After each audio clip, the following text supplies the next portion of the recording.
Hi friends, ఇవాళ మనం జొన్న దోశ ఎలా చేసుకోవాలో చూద్దాము. జొన్నలు ఒక గ్లాస్ తీసుకుంటే దానికి హాఫ్ గ్లాస్ మినపగుండ్లు తీసుకోవాలి. ఈ రెండింటిని కలిపి రాత్రంతా నానబెట్టుకోవాలి. ఇదిగోండి, నేను మార్నింగ్ మిక్స్ చేస్తున్నాను రాత్రంతా నానబెట్టిన వాటిని.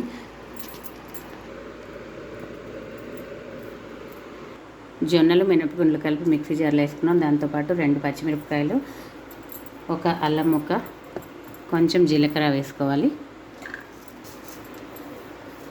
కొంచెం జీలకర్ర వేసుకొని ఇప్పుడు మెత్తగా గ్రైండ్ చేసుకోవాలి. చూడండి ఫ్రెండ్, మెత్తగా అయిపోయింది. ఈ పేస్ట్ని మనం బౌల్లోకి తీసుకుందాం. ఇప్పుడు చూడండి ఫ్రెండ్స్, దీంట్లో కొంచెం సాల్ట్ వేసుకుందాము.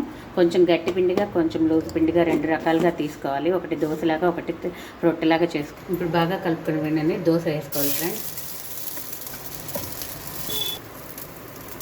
చూడండి ఫ్రెండ్స్, దోశ రెడీ అయిపోయింది. జొన్న పిండి dosa. Like, share, subscribe to Polishetty sisters.